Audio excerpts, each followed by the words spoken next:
moving on from that game of Argentina-Chile, I had seen a little bit of Colombia-Peru, and Peru looked, unfortunately, they have qualified for that. I like Gareca a lot as a manager. Somehow this team from 2018 team is unlikely to qualify again. I don't know if they can change it. Um, Peru seems to be not doing well. Colombia changed their coach and got the win, and it would be interesting if they can get a win against Argentina, which would be very crucial for them to get into the top four and may make a statement as well. And Colombia does have a very solid team in the back to the attack. Zapata and Muriel and even Carlos Baca is still on the contingent. There's definitely some talent out there, and there is. But like we were Yeah, talking about, Ecuadorian team. Like it also like it's doing really impressed well. me. It is doing pretty well. And also like when they played like really solid, except for this Brazil match. But they are actually like Actually, they for know how where to 71, get there. 72 Yeah, minutes, they were pretty good, and yeah. then Like they they lost it. know, yeah, they know where to go, like get in and when to get back and stuff like this. It's all about this. Like okay, like we are getting in, we will get out or something like this.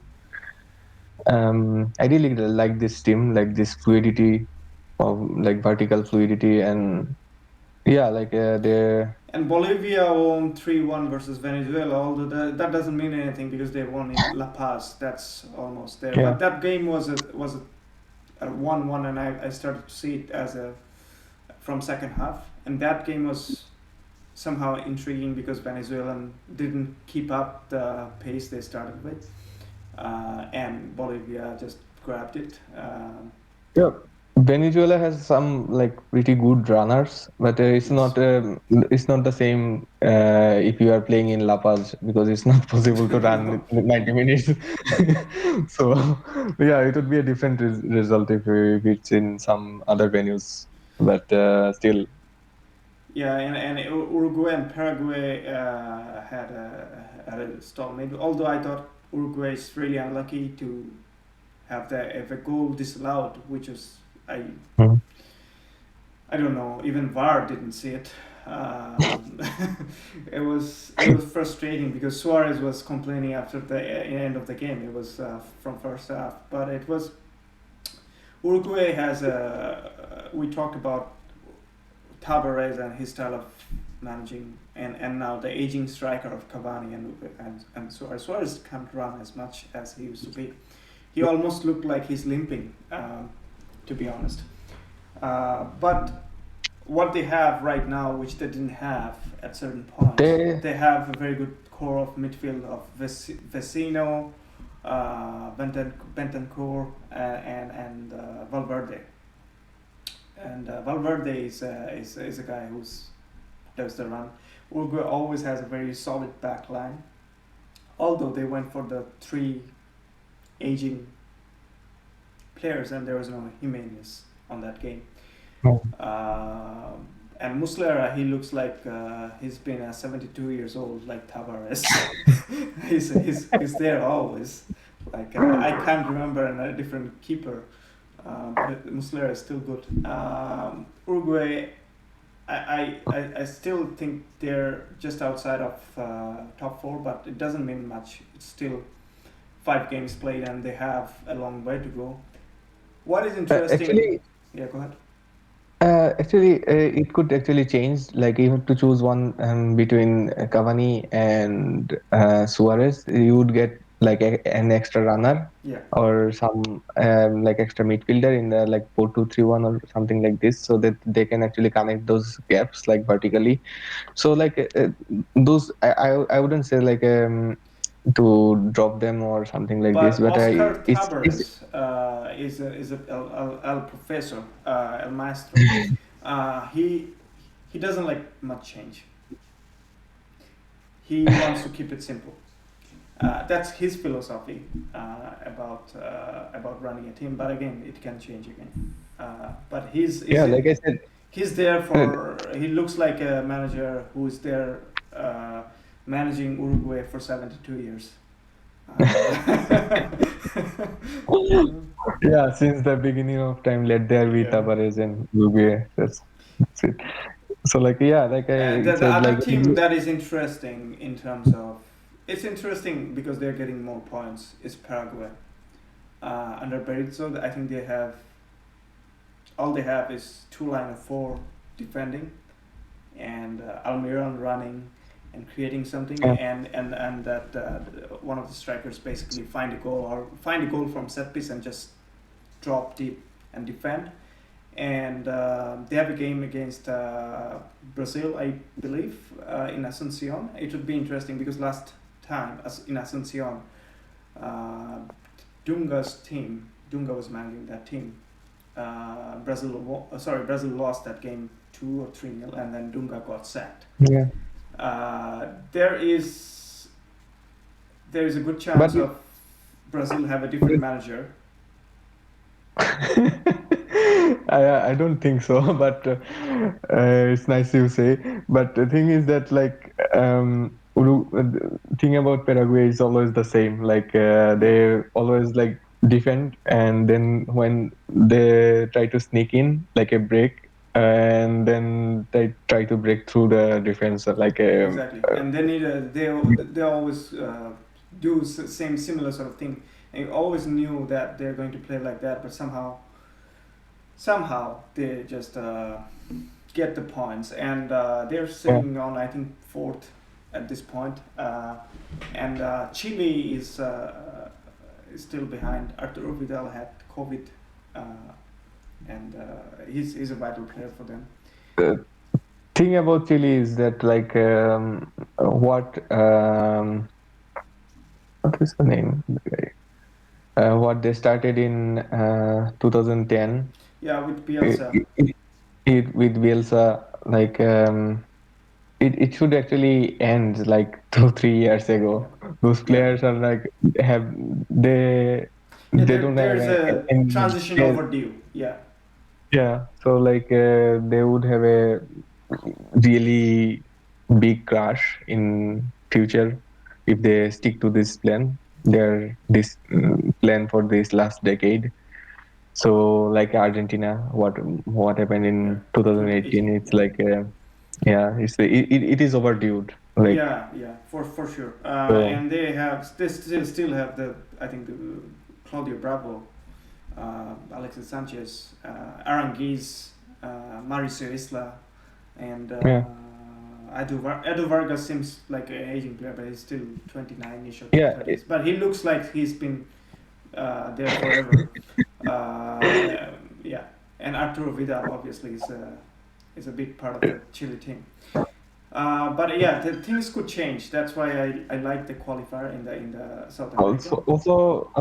also there is a problem between Bravo and Vidal, which also like kind of a team thing probably, that they are not as united as they were before. So it could actually be a problem for them in the long run. Yeah, but again, who knows? There is a Copa America was supposed to happen in Colombia and Yeah, Argentina. Argentina. Colombia was overdue because of they did, they're supposed to get it, and Argentina wanted to co-host just to get a bid on 2030 World Cup along with Uruguay. Mm. And what happened in that Copa Libertadores final of River Plate and Boca Juniors, the fan rioting, and that get into the Bernabeu in Madrid Stadium that got replaced. So that they had some intention to host it, and then Colombia had this political instability on the country. They take off from there, and Argentina, their COVID situation is actually worsening. I think the worst case since the pandemic started. So everything is stopped, and then all of a sudden, Actually, it Brazil. actually is. Go ahead. Yeah, actually, Brazil started hosting this because there is a lot of pressure going on the president. So they started to like they tried to shift the focus probably. Like if they host this Yeah, tournament, and they the were very reason that because Colombia was not a host of political pressure is in Brazil. While you have COVID-19 situation in Argentina, you have still same thing in Brazil, not very yeah, less. exactly. Like But Brazilian in Brazil, president is going ahead with this, and now the Brazilian national team players, including Casemiro and the coach Tite, doesn't want to play.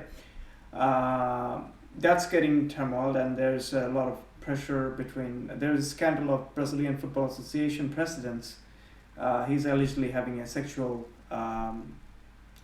controversy going on, and right now the sponsors are getting out of the Brazilian team and putting the pressure on there. And there is a pressure on Tite, who's a coach of Brazil, who doesn't want to play under Bolsonaro government or regime. And now there is a rumor that there could be Renato Gaucho, who won the Copa Libertadores with Grêmio. He could be the next coach in line to take over Brazil. So a lot of things can happen.